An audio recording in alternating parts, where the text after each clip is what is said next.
So, good morning, everybody. Good evening. It's a pleasure to be here in Congregation Torah Vachesed, hearing so much Torah all around this room, all around this Bet Knesset. Having so many wonderful people stay up the whole night to learn Torah is really something that's a pure privilege for me to be here with all of you righteous people. I hope and pray that I be counted in among the righteous of you in this coming year, B'ezrat Hashem. So just before we went live here, we asked everyone for their questions, and those of you online who want to share your questions, you're welcome to do that. And if anybody else has a question that wasn't asked yet, you're welcome. You were quiet there. So anybody who has any question, you're welcome to ask it. If I know the answer, I'll tell you. I'll tell you the answer I can share. If I don't know the answer, I'll tell you I don't know. All right. So what? Fair enough? Yeah. So fair enough. All right. Okay. So let's start first. You asked a very important question about death, and you asked about the Kaddish. You asked 11 months, and why do we say that the neshama should have an aliyah? So let's get into that, and then we'll get into the schach, and we'll get into the 13 attributes of mercy, Mashiach, and the spies, and the circumcision, and anything else that we missed. We'll get some more. I'm sure we'll have some more along the way. So let's start like this. Okay, now I need you to understand, we have 1 hour, and each one of these topics is probably a 7-hour topic. So we're going to do it as briefly as we can to get to have at least a basic understanding. What is the purpose of life? The purpose of life is to bring ourselves as close to God as possible. We are called Adam.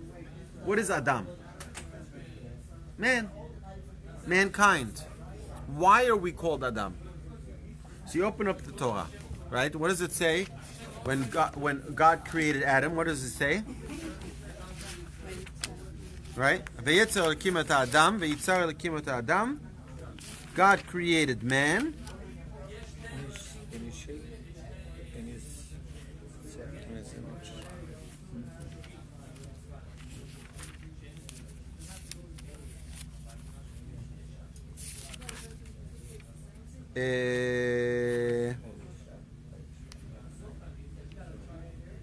We're going to read this next week. This coming Shabbat already. We're going to read Bereshit, right? So we have over here the pasuk tells us that God is going to. We're named Adam because we were taken from the ground, right? Just like Adam, the same word is Adama, right, from the earth. So therefore it's named Adam. It's very nice. So God likes to rhyme things, right? But it's obviously there's something more to it. The word Adam comes from the word Adameh. Adameh means to emulate. Our purpose as Adam, as humanity, is to emulate God. God is perfect in all his traits, in all his 13 midot, all right? And God wants us to emulate him. God is all patient. God is all kind. God is all merciful. God is all forgiving.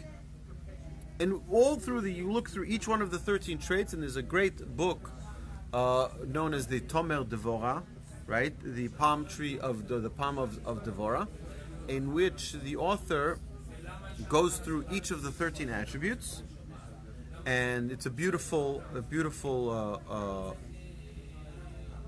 way for us to understand how each of those traits of the midot of HaKadosh Baruch Hu, which are all perfect, we have parts of that. If you look, the pasuk says, "Vayitzer Hashem Elokim et Adam afar min Adama."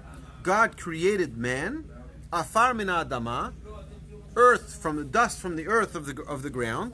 Vayipach be'apav nishmat chaim, and God blew into the nostrils of man a living soul. Vayi Adam lenefesh chaya, and man became a living being. So it's, by the way, just going to be an issue with cloning. When they cloned human beings, it's going to be a problem because they may have a physical body, but they're not going to have a soul. A soul only God can contribute. Right? A father, a mother, and God are three partners. That's the Trinity, right? Our Trinity is the Almighty that provides the soul, and the father and the mother that provide the bones and the sinews and the midot, right? They all come as a combination from God. That's why the kabedet avicha v'timecha, honor your father and mother, comes on the side of the tablets, which is the mitzvot, which are between man and God. Because it's a partnership. If you don't have proper respect to your father and mother, you lack the proper respect for God. Okay? So now we have the okay, so God blew into our nostril. What did God blow into our nostril? A living soul. What is that soul? Our soul is the combination of our traits. We have parts of God's traits. God is perfect in all his traits. We are imperfect because we're not God. Right? God, if we were God, we would be perfect in all our traits. We're man, we're limited by the earth, so we're not going to be God. We have parts of God, so to speak, parts of God's traits within us. Our goal throughout our lifetime is to become perfect like God. Adameh. That's what Adam is. Okay. So I already handled yours, mostly. Okay? So one second. So the question now is, why should one die? We should live forever. Right? So we have a couple of components we need to deal with. But when a person, just so that you know the technical elements of this, is that when a person is born, God says, listen, this is your job, what you need to accomplish in your lifetime. Right? You need to perfect this, you need to perfect that, you need to accomplish this, you need to accomplish that. And it's very important for us to remember that our tafkid, our job, is not, we sometimes convince ourselves that I just need to do what everybody else is doing. And if I'm doing what everybody else is doing, I'll be safe. Because everyone's doing it. It's like, I remember this when I was in school. So I was a troublemaker like all of my friends, right? They all did trouble, and I did it as well. But they always pointed me out. Why? Because of my last name. So like, you're your grandfather's grandson, right? They did it. But you should know better. What do you mean me? I'm a kid like anybody else, right? Why should I be counted out? Well, it was a good wake-up call for what happens in the world to come. They come to in front of the heavenly courts, and they say, "Why did you do that?" You're like, "What do you mean? Me and all my? They're not here. We're all my buddies. We all did this together. We did the trouble together, and we may have robbed together, and we may have cheated together, and we may have laughed at people together. It was all of us, right? It was all of us. It was all good company." And suddenly, they're all gone. Why? Because when we stand in front of the Almighty, we stand alone. And we give judgment alone. God says, I gave you special talents that are unique. And I gave him special talents. And him and her and every single person has their own special talents. We know people. You've met more than 10 people in your life. Everyone is unique and different, right? You agree? Everyone is special. Everyone is unique. Even if they come from the same family. Even if they're twins. How many twins do we know that are alike? They're worlds apart. Every single human being is different. Okay, so you're here for a purpose. You're here for a specific job, a tafkid. This is the job that God gives you. It's like when you go on when they do these Olympic races, right? That are a tag team. How do they call them? The relay racing, right? So one guy does four laps back and forth, and as soon as he touches the wall, the next guy jumps right in. Now, what's his job? Go to the end and get back as quickly as possible, right? Because the next guy is going to jump in. When we come into this world, God gives us that tag. He says to us, you have a job. This is your job, not his job, not anyone else's job. Don't compare yourself to anybody. It's your job. Okay? And I'm going to give you throughout your lifetime all of the circumstances that will help you accomplish what you need. You'll have exactly the amount of money that you need for you to accomplish what you need. You're going to marry the right person that you're going to need to accomplish what you need to accomplish. You're going to have exactly the family that I designate for you so that you can accomplish what you need. You'll have the job. You'll have all of this, the health, all of the circumstances that you need to accomplish what your job is. I'll read this to you from this book that's right in front of me right now. The first paragraph that's right in front of me. The bedrock of piety and the root of flawless divine service lies in man's effort to clarify and verify what his duty is in his world. So your job is different than her job. And his job is different than his job. Everybody's here for a different job. You're an individual, and as an individual, you have your own specific responsibilities. So already the feeling that people have, that's like a we type of thing. It's just, I'll just be part of everybody, and God won't pay attention. He'll just pass me through. Say, no problem, go. Group A, go. Right? No, that's not the way it works. Right? Every person, just like when you get on a plane, right? You don't say, Group A is boarding, so everybody just get on. No. We want to see your ticket and your ticket. And everybody has to have their own ticket. When we come to the world to come, God says, okay, Randall, this is you. I gave you these talents. I gave you these skills. I gave you these abilities. What have you accomplished? I put you on a specific mission. Did you accomplish your goal? Okay? Now, what is that goal? So every person according to their abilities, according to their limitations, according to their talents, according to the gifts that God gave them. But there is one goal that is everybody's responsibility, and that's to bring God's name into this world. How? By being a servant of God. When you have that focus, I need to accomplish my goal. Our prayers are different. The way we act is different because we're trying to emulate God. That's our responsibility. Emulate God. Everyone in their own unique way. How much time do you have to do that? Well, it's the amount of that's the amount of life that God gives you. If God gives you 120 years, God willing, in good health, He'll give you all of us 120 solid years. Amen. So then you have 120 years to accomplish that. And if God forbid it's shorter, that's the amount of years God expected us to finish our job, our responsibilities. Okay, now what if someone passes away? Right? That's it, they're done. Whatever they've done, whatever they've accomplished. Wherever they haven't, it's all over. So now what? That's it, you close the file. Mr. A was born with 100 pounds of potential, produced 50. What's with the other 50 now? It's all over. So now his family, his children, his relative, his congregation, they can still add to his account. How? After he passes away. That's one of the reasons we say Kaddish. Kaddish, what is Kaddish? What do we say in Kaddish? In Kaddish we say, Yehei Shemei Raba Mivarach Le'olam U'Me'amaya. May God's name be great. Mivarach Le'olam, for all across the world. Right? The words of the Kaddish are awesome. They're frightening words. Read through it in English. Right? We have a siddur here.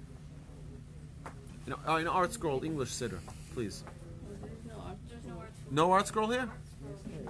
Oh, this one has one too. Perfect. Careful. I'm sorry. Thank you so much. Here we go. So we have a Kaddish right here. Here we go.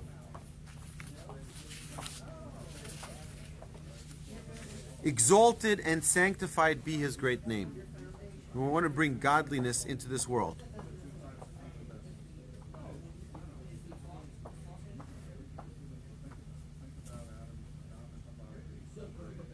Okay, so we're getting a great question here from my friend Danny.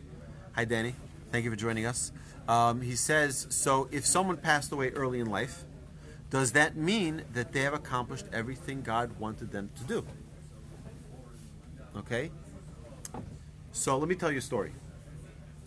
Someone, an educator, a rabbi, once came to my grandfather and asked him, how do I explain to my students who are young, adolescents, teenagers, how do I explain to them that sometimes people pass away early? How do I explain to them that? So my grandfather responded by saying that the premise of the question is flawed. Because what's the premise of the question? The premise is that you're supposed to die at a ripe old age. That's not true. You're supposed to come to this world for a specific purpose. When you finish that purpose, hasta la vista, it's all done. Right? So, yes, the answer to your question then is yes. Someone who passes away at an earlier stage in life, right, it is because they've completed their job. So why do we all want to live a long life? Does it mean they completed their job more in another life? That maybe they just came back? Okay, so I don't want to get into the whole reincarnation, or whether or not we're coming back, are we a Gilgul, are we... I can leave that to Rabbi Jacobi and our community Kabbalist, right? You can talk to Rabbi Cohen as well, the Torch's in-house Kabbalist. But the truth is like this, is that the purpose of our existence, our life, is to fulfill our job. Once our job is done, why should we stick around for longer? You have to understand like this. Why does a baby cry when it's born? Why does it cry? What? Hungry? It's hungry? Not really. The reason why it just ate for 9 months, okay? It's fine. It's good, right? It's crying because it doesn't want to be here. Right? This baby doesn't want to be here. What is this baby? This baby was just infused with an neshama. It was just infused with the soul. Where was the soul? The soul is in God's world. And now you're taking this enormous soul. It says that a soul can see from one side of the world to another side of the world. It has no limitations. It's open. And now you take the soul, shrink it down into this little baby body. And it's locked in a rib cage. It's like in a prison.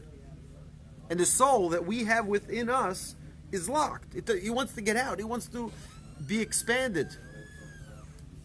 And yet it's limited. It's limited to this physical body. So what do we do to calm this baby down? Give it a pacifier. We give it balloons, and we give it we give it a candy and a lollipop. And that's not what the soul wants. What does the soul really want?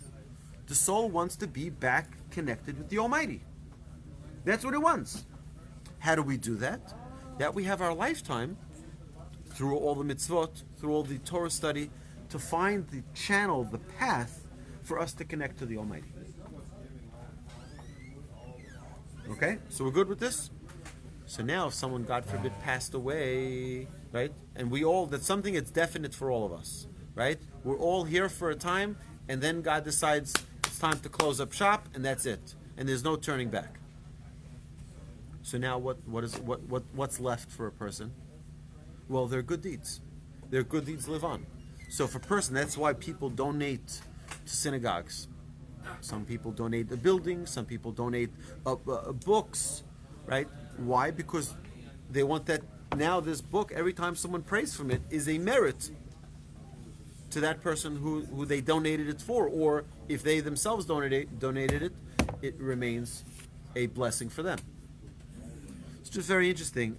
Something new that I learned a few weeks ago when I was teaching the last class on the 13 Principles of Faith. We spoke about Tchiat HaMetim, which is the resurrection of the dead, which is the second blessing in the Amidah. We thank Hashem for being trustworthy, right? That God is Mechayeh Metim. God will resurrect, and this is a firm belief as Jews. This is part of our principles of faith. Part of our 13 principles of faith is we believe that God will bring us back at the proper time. Why do we need to have a resurrection? Don't we get the reward after we pass away? We get the reward. We have day of judgment. God says, okay, what did you do? I gave you 100 ounces of potential. What did you produce? Right? You produced 150? Great. Bring you into heaven and we'll give you all the reward you want. Right, but now you were able to influence some, or you were able to build a school, and now you have 3,000 students in that school, and they're learning every single day Torah study. So now you get 3,000 students learning Torah every single day. It's your merit. When are you going to get that? That is many times way after your judgment from heaven, right? From judgment number one. That reward of all of that interest that continues to grow is at the time of Tchiyat Mitim. So you have essentially 2 times of receiving reward. One is at the time of a person's departure from this world. What did you accomplish? You get one designation of reward. But now you have an accumulative that continues to grow. You have an interest that continues to grow on your good deeds. So if someone publishes a book and that book continues to inspire people after they pass, so that inspiration is all to their merit. You got it? Okay. Now, as family members, it says that those who are righteous will have punishment of up to 11 months, if necessary. Now, in Judaism, just so that you understand, I think it's important for me, I sometimes overlook this obligation and responsibility to explain. Jews believe in heaven. Everybody got that? Okay, Jews do believe in heaven. I don't know where this comes from, the notion that Jews don't believe, but I had just recently several students in class who said that they had no idea this was a Jewish concept. They thought this was a Christian concept or something. Where do you think they got it from? Come on, right? Of course we believe in heaven, right? And there's proofs from it in the Torah. It's not in the scope of this class to discuss that and to give all those proofs. But Jews, anybody have questions about heaven? Anybody have questions? Okay, we all believe in it? Yes? Yes or no?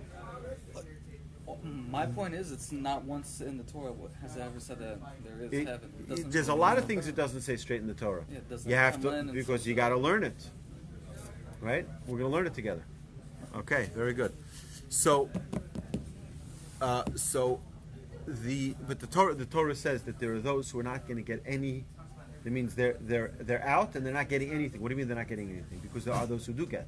What do they get? Well, that's heaven, right? So sometimes from the no you hear the yes. Okay. So we have like this. So we have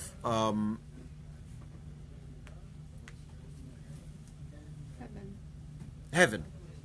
So now if someone passes away, the righteous, it's up to 11 months. Okay. So now what is hell? People, right? So the way other religions use that is they capitalize on it. They say, you know what? We're going to scare the you-know-what out of people, right? And we're going to tell them, if you don't believe in our Lord and Savior, if you don't believe in our Muhammad, if you don't believe in all of our whatever it is that they want to, then you'll get eternal damnation, or whatever it is. The idea that they're trying to promulgate is that if you don't believe in their faith, then you'll have eternal damnation forever. You're cursed. Well, what does Judaism say about purgatory? Yes, imagine the following.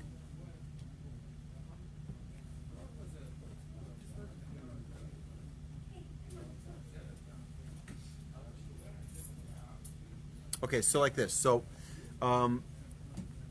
if we are to take someone's life, and that life fulfilled its mission, okay. So there's no need for any cleansing. But what happens if someone did not fulfill their mission? Can they come into God's palace with the stains on their clothes of all of the blemishes that they have? No. Right? It's just like your children go outside and you're about to go to a wedding, right? So the kids dress up the kids. The kids are all dressed up, and then what happens is the kids run outside and they start slinging mud at each other, and they're in the tuxedos, right? You're going to let them come back in the house with all that mud on them? No, you're going to say, you guys are going to stay outside, and I'm going to pull out that hose, and I'm going to spray you down, right? Because you're not coming to the house with all this dirt, right? God says, I don't want you to come with your blemishes into my heaven, into my place. So that's a temporary cleansing known as purgatory. It's a temporary state. How much cleansing is necessary depending on how much sin. Someone who's righteous is up to 11 months. Someone who's not so righteous, it's up to 12 months. Right? My grandfather, very interesting, he's a very righteous sage. He wrote in his will that his children should say Kaddish for him for 12 months because he's not righteous. So, it's true. And I know many great sages felt unworthy, and they felt that they were short on what God expected from them, and they weren't doing it as trying to be pious. They really felt that way. They felt God gave me potential that I did not maximize, and God's going to hold me accountable, and therefore I'm guilty as sin, and therefore they should say Kaddish for me 12 months. Most of us like to feel, you know, I'm actually a pretty good person. What do you mean, right? I volunteer and I help out and I organize the synagogue and I prepare the drinks and I'm a good person, right? So 11 months on me, sir, right? No, right? These righteous people felt that they were unworthy and therefore it was 12 months. And that was the amount of time that they needed extra assistance from below to get them through that cleansing process.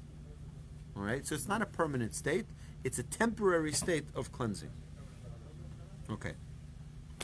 Extra assistance from below? What does that mean? Meaning our children are bringing God's name into the world, and through the Kaddish, through the mourning process, they're more, hopefully, connecting more to what's real. Why? Because of someone else's passing, right? Because of the parents passing or whoever it is.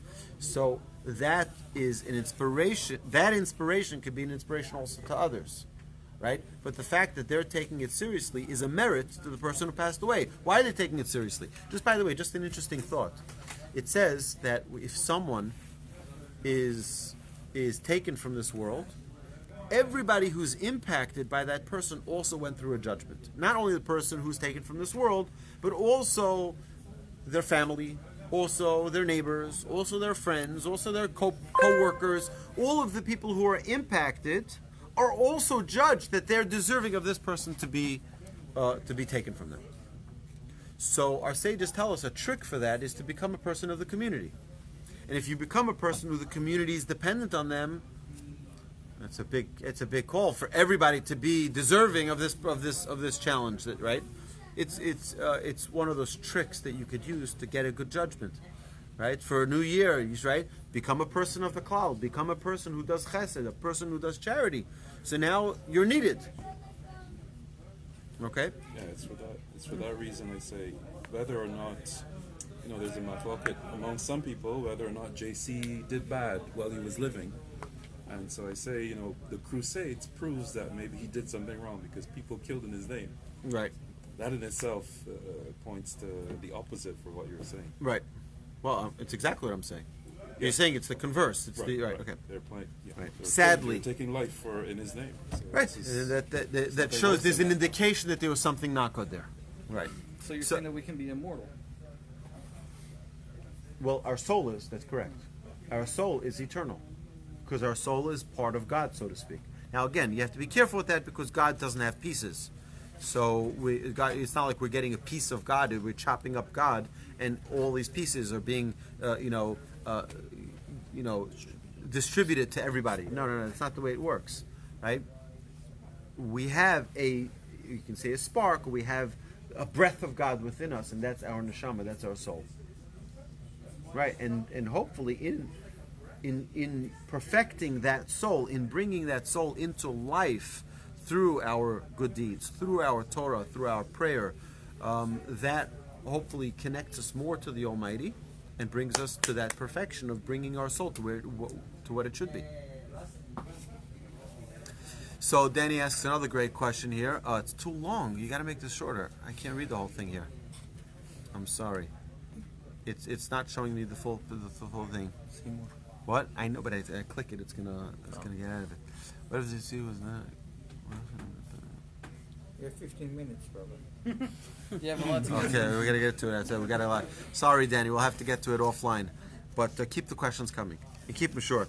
Okay, so like this. So we said like this. We said we dealt with two questions so far. We dealt with death, and we have to understand that death it says that the righteous, even in their death, are considered living, and the wicked, even in their living, are considered dead. Why? It's very simple, right? The righteous, even in their death, because all of the good deeds that they've done continue to do. They've inspired people. Those people do good deeds. It continues to live on for them. Right? Think of the perfect a pyramid scheme, right? Not a fraud, but a real pyramid scheme where, people think like this. People think that if I give you $1, who has $1? I give you $1. So who has the $1 now? You have it. I don't. Right? But what happens if I give you $1 and now we both have $1? That would be amazing, right? And then you'd give the next person $1 and now all three of us have $1. Right? That is someone who does a mitzvah. Right? It's like, it says kiner mitzvah. It's like a candle. A mitzvah is like a candle. When you do a good deed, you inspire someone. You know what you did? You took your candle, which is lit, and you lit somebody else's candle. Does that take away from you? No, now you both have a light. You inspired someone else. So if you inspire somebody to do a mitzvah, and now they do that mitzvah forever, you go over to a friend, you say, you know what? Do you have a pair of tefillin? Let me help you out. Right? He's like, tefillin, tell me, what are tefillin? Right? You go to your neighbor, you say, do you have Shabbos candles? And you say, you know what? I'll buy you Shabbos candles. Say, you know what? I'll get it on my own. I'll do it. Right? And now they start lighting Shabbos candles for the rest of their lives. And then their children continue to do that. You know that every single time they lit Shabbos candles, every time that person put on tefillin, is your merit. L'netzach netzachim, forever and ever and ever. And you know what? If they inspire 20 other people to light Shabbos candles, and you inspire that person that you inspired to put on tefillin, or any mitzvah, inspires 10 other people, you get the merit for the rest of eternity for that inspiration. And every person who's inspired along the way, you get the full credit for it. They do too, by the way. It's not like, it's only 100 here, so they'll get 50%, you'll get 50%. It's endless. You understand? That's the power of elevating our neshama, our soul, in our lifetime. And that light keeps on giving. Okay? It's a very important thing. So life is very, very, very precious. It's time is the most precious gift that we have, because it only goes one direction. Right? Speaking of, you're losing a lot of viewers. We have as much time as God gives us. This is an arbitrary 15 time. minutes left. 15 minutes till what? You said you had an hour.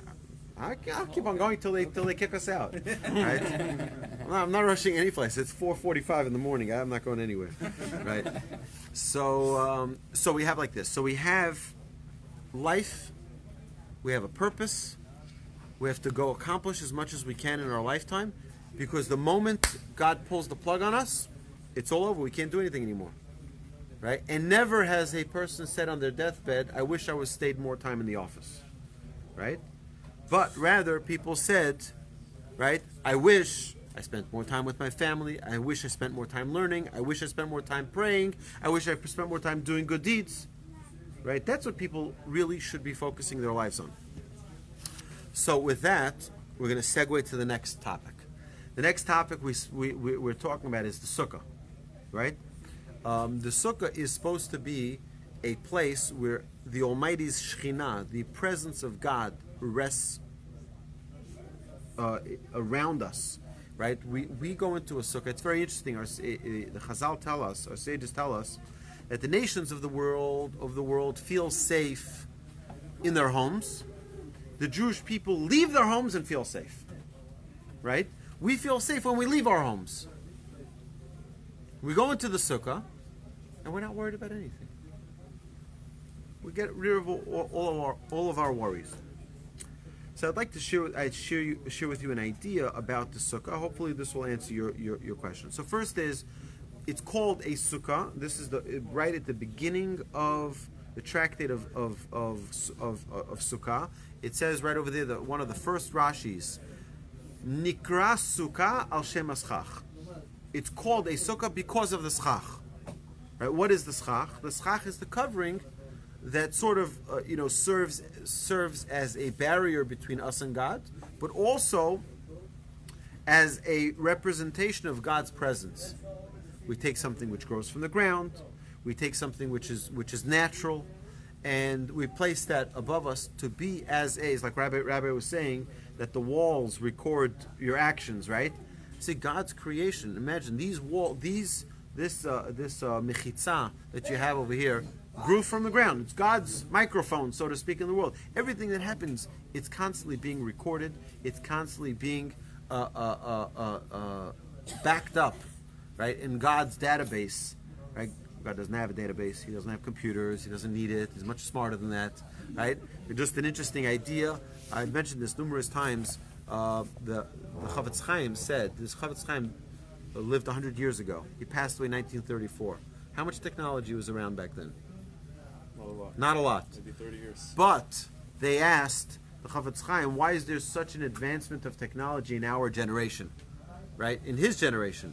And he said, because we're living in a generation that's further away from God, and we need these tools to bring us closer to God. So think of that for a second. Here I'm standing here, we're sitting here in Houston, Texas. I'm talking to a piece of plastic, right? Now, I'm not talking about you, you're all great people, right? But I'm here talking in front of a camera, and this camera is being broadcast to the entire globe, all across the universe. All it is a piece of plastic, right? And you think God can't see what we do? And you think God can't hear what we do? Here I'm talking to a device. This device should bring us emunah. Right? If this device could record us, if this device can see us, don't we think that God can? Don't we think, and that's where one of the this is the Siddur Shel Shabbat, but one of the mizmorim that we have after the tefillah during the week, right? God has. If we have eyes, can God not see? God gives us hearing, and God can't hear. Right? God gives us our heart, and God doesn't know our thoughts. Right? It'd be preposterous for us to think that God gives us these abilities, and God Himself can't do it. You think God needs to have? Today you have. Everybody familiar here with Wi-Fi? Yeah, Wi-Fi. What is Wi-Fi? You're not even connected to a wire, and you can see things across the globe. You can read things. This is being broadcast through Wi-Fi. It's through the air. You think God needs wires? He needs to have a little camera here in the room to see? Absolutely not. Right?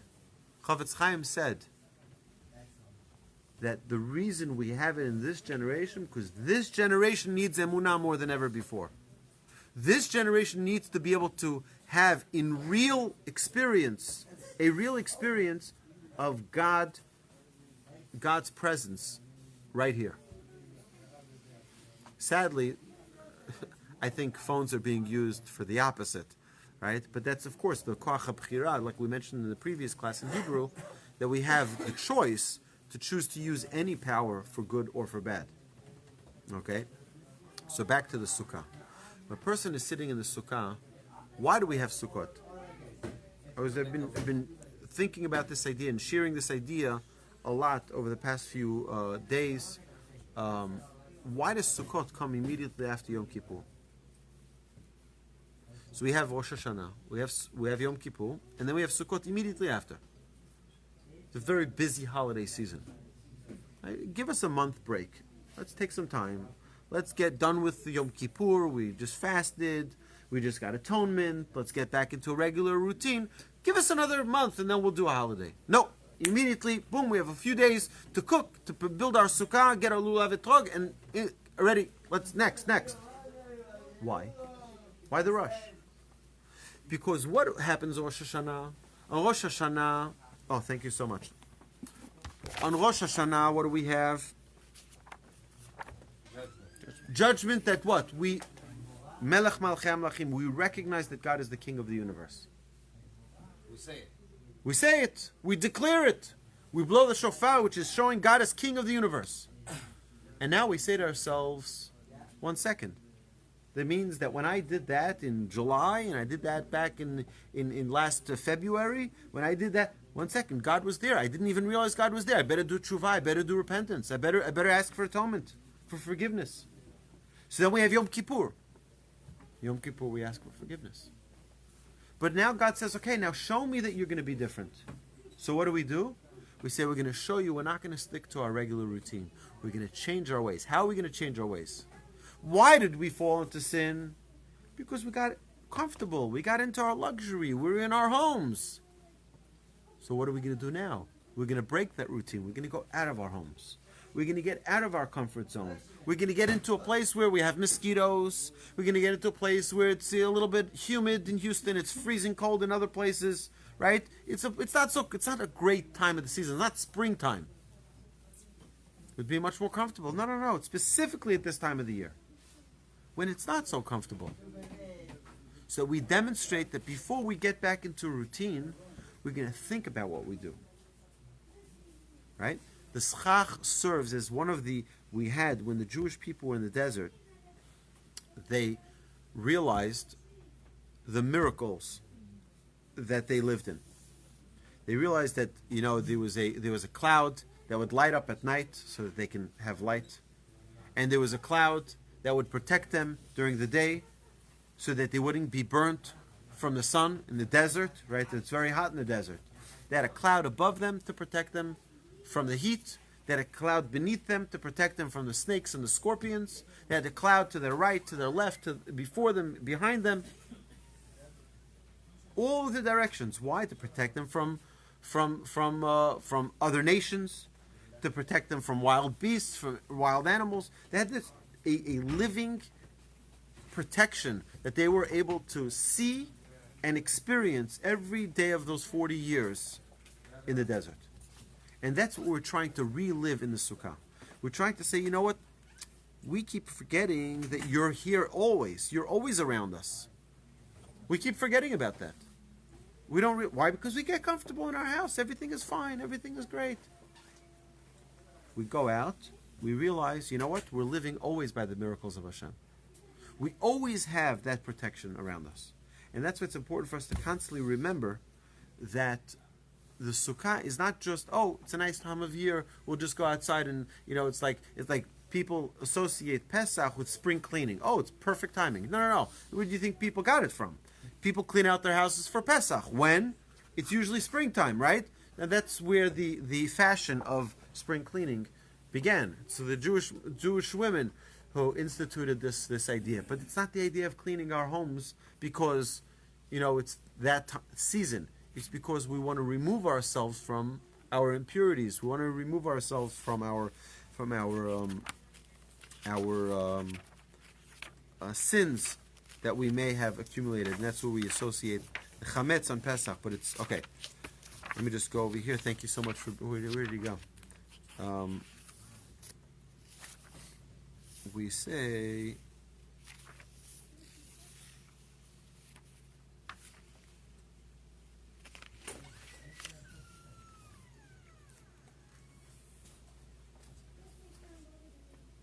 And they say, God does not see, God of Yaakov does not understand. Comprehend, you imbeciles of the people, and you fools, when will you become wise? Shall the one who have fixed the ear not hear? Shall the one who formed the eye not see? Shall the one who punishes nations not admonish? He who teaches man knowledge, right?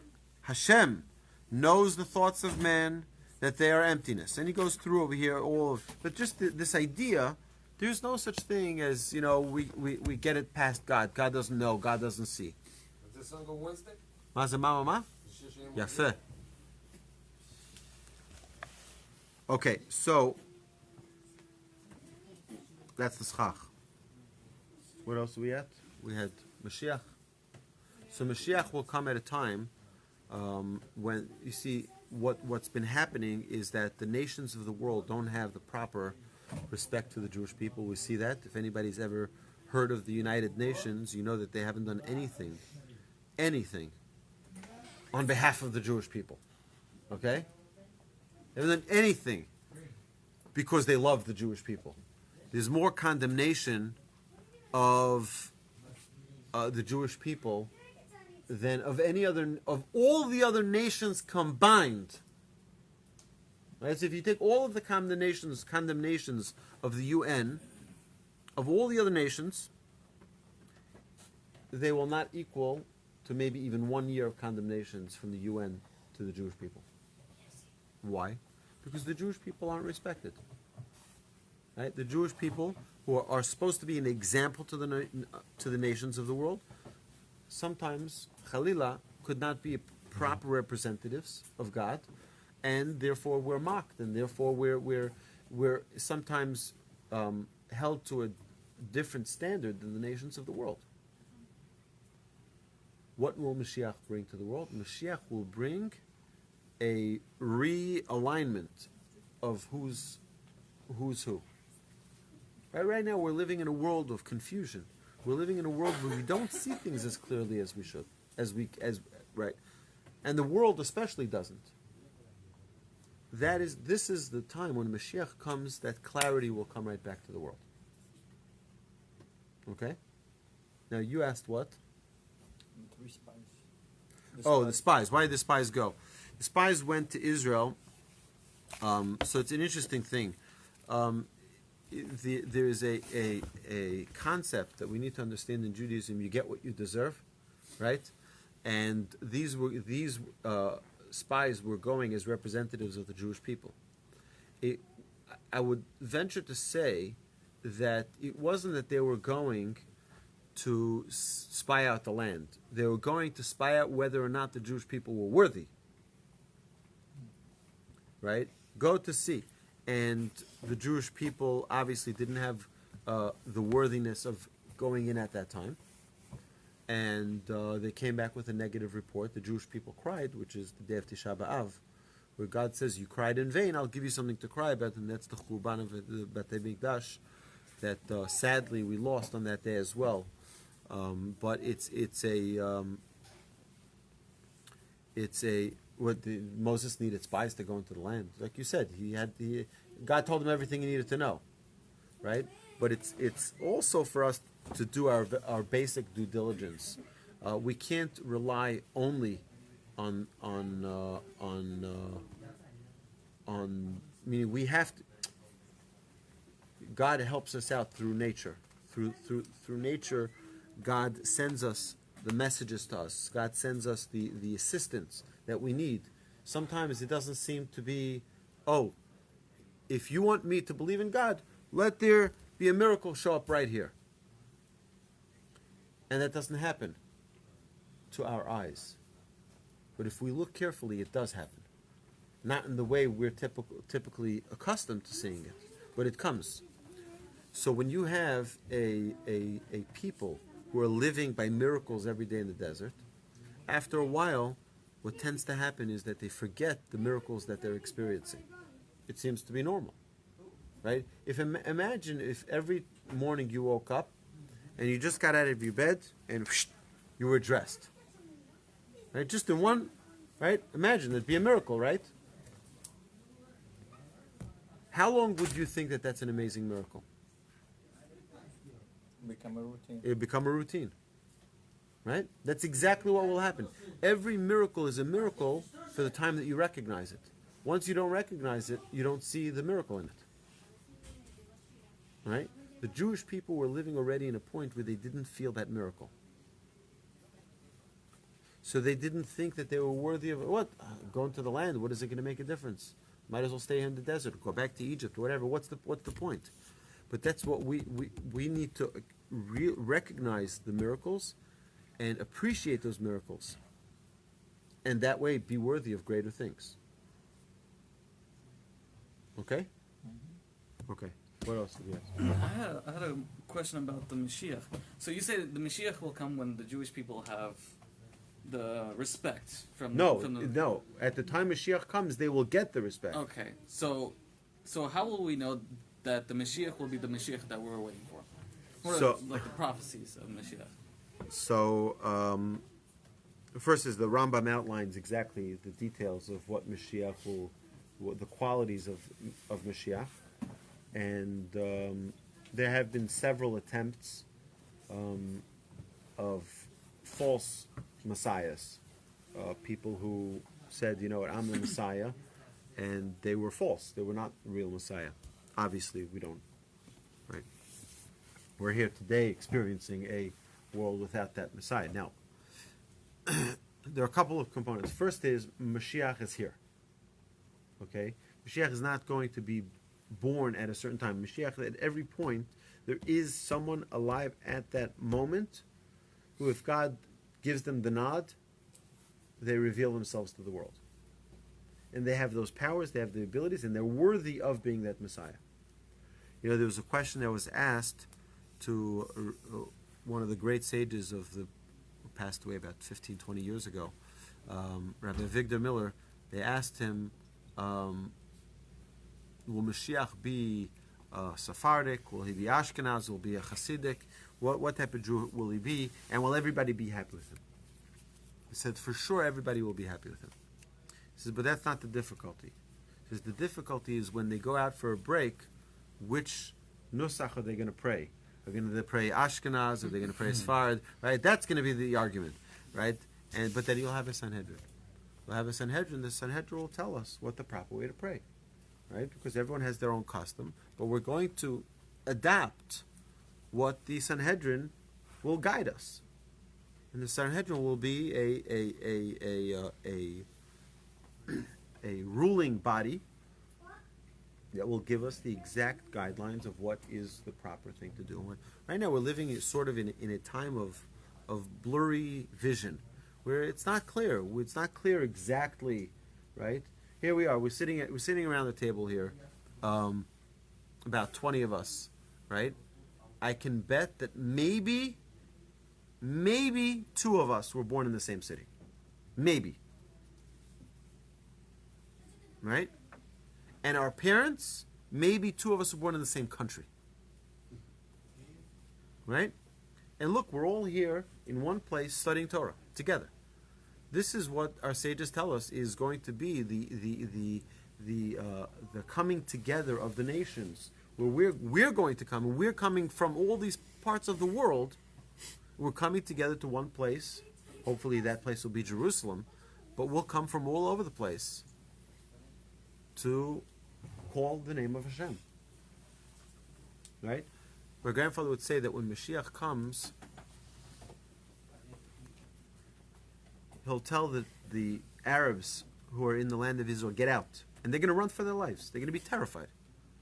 You in Syria, you got to move over. You got to move over a little bit. Right?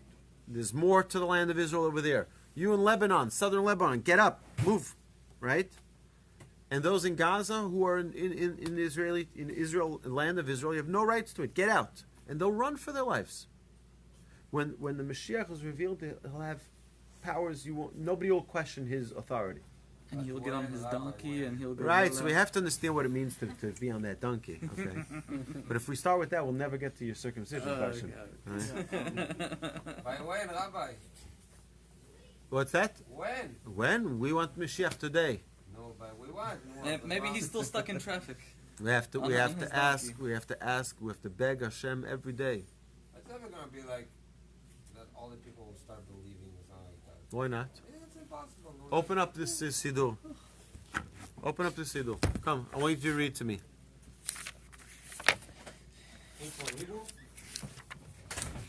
English, the weekday. Any. Hebrew, English. Mashiach doesn't understand English. Understands. Every language. Here, come here, Tzaddik, bo. היום בקול תשמעו? No, עלינו לשבח. נו, תקרא. עלינו לשבח לאדון הכל לתת ולא יצר בראשית שלו. עשנו כגויי ארצות ולא שמנו כמשפחות האדמה. שלא שם חלקנו קיים ולא גואלנו ככל אמנם שהם משתחווים להם ומתפללים אל אלוהי שיעה ואנחנו משתחווים לפני מלך מלכי המלכים הקדוש ברוך הוא שינו את השמיים וסדר אשר יקום בשמיים על. שנת עוזו בגובי מרומים הוא אלינו ואין עוד אחר אמת מלכנו ואיפה גדולתו כתוב בתורה ודעתה היום השיבותה לו וחלק אדוני הוא אלינו בשמיים על והארץ ותחת אין עוד על כן. Okay, one second. אז פה מדברים דבר ראשון, the first thing we just read was we're blessing the Almighty, We recognize that Hashem is here, and we would like that the nations of the world as well will recognize and know that the Almighty is here. Next. Okay. What does it mean? What does it mean? לראות מהרה בתפארת עוזך. לראות את המשיח. Oh? להעביר גילולים מן הארץ והאלים קרות עיקר אתון. All right, so that means we're going to remove all idolatry from the world. We're going to destroy all idols, right? All of the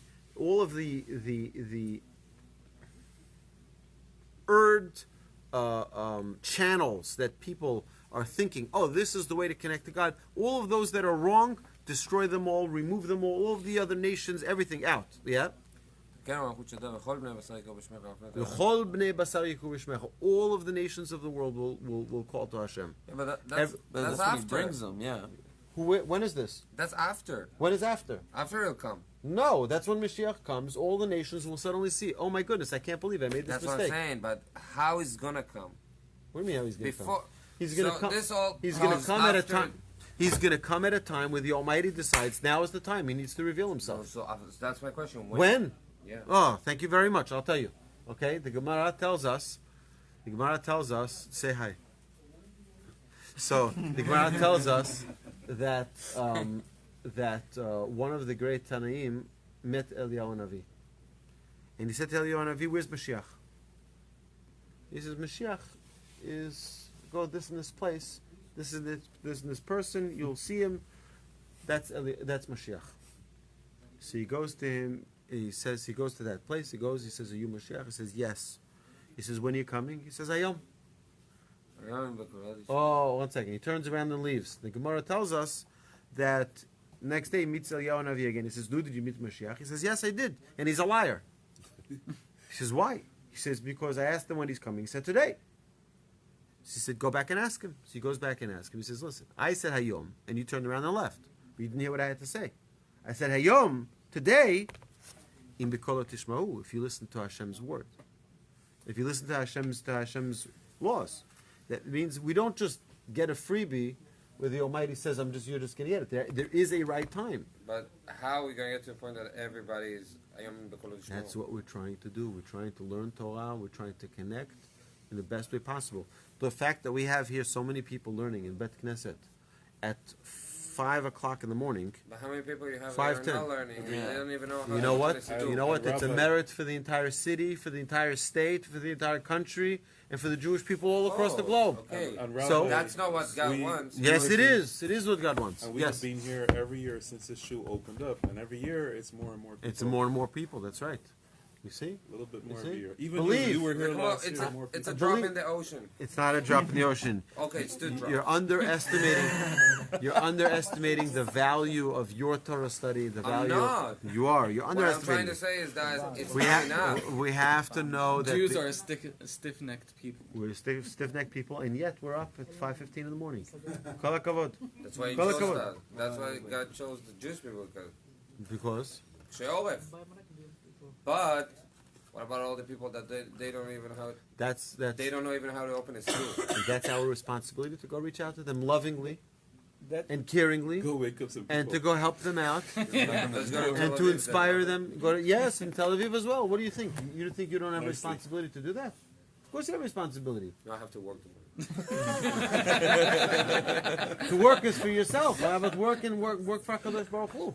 Yeah, you're right. That's a bit of that. So when you go, you go to the mall and you see people, you invite them to your house for Shabbat. Your wife is a great cook, I'm sure. Right? You invite them to your house for Shabbat and share what you know. You learn Torah, you go to classes, you inspire them. Share a little something. Love, the joy, Time's running happiness, smile. That's what you need. There's only 200 more years left. Ma? Yeah. Tell your wife you have a job now. Your job is to inspire other people. Yes. So when How Mashiach old does it comes, pay? the temple and all the sacrificial offerings will become back. Well, that's correct. So will we still have to do the Shacharit Mincha every day because of the offerings? Well, so we'll have to wait to see then. But yes, most likely we will have to maintain the current prayers that we have of morning, afternoon, and evening. Once it's instituted, it's not an easy thing for it to be removed and it's not something we do. But again, we will have a Sanhedrin, and the Sanhedrin can rule otherwise. Right? So that we'll have to wait to hear what the Sanhedrin has to say. All right? Is everybody tired yet?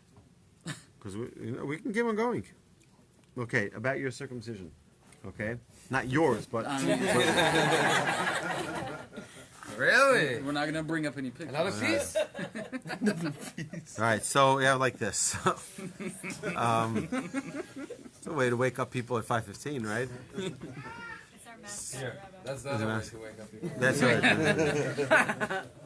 So like this. The way in which we reach our perfection is God creates us imperfect. God creates us imperfect. A man is created imperfect. The biggest challenge that a man has is through his reproductive organ. And God says, I want that bond between me and you, my Jewish people, through specifically this area of your body, which is your biggest challenge. So you will never be able to forget this covenant. Oh, so even when you look down, you have to remember. At all times, at every situation, a person has to remember that bond. Right? There's a lot we can talk about, but we'll leave it. We'll leave it at that for tonight. My friends, Hashem should bless us for an amazing year filled with good health, good blessings, and accomplishing of our mission in life. And we should have a long life, so we can continue to do more mitzvot and have more zchuyot. And it should be with good health, with success in all of our endeavors, and that Hashem should fulfill all of our good wishes for the best. Amen. And I look forward to our class next year, Hoshana Raba. But we'll have many more classes before then, B'ezrat Hashem. I want to thank Rabbi Yacobian for inviting me here to be teaching here tonight. It's a tremendous merit, and to me it's hopefully a beginning of a whole year of growth and inspiration. So with that, my friends, thank you so much for joining us here. And for all of you online, thank you. You can please like and share and comment on these videos. And hopefully we'll continue to learn and spread Torah throughout the globe. Thank you, and have a pit katava. The mailing of our judgment should be done well. It should be a good judgment, God willing. And B'ezrat Hashem, we should have this year the coming of Mashiach Tzidkenu B'mihera B'yameinu. Amen. Amen.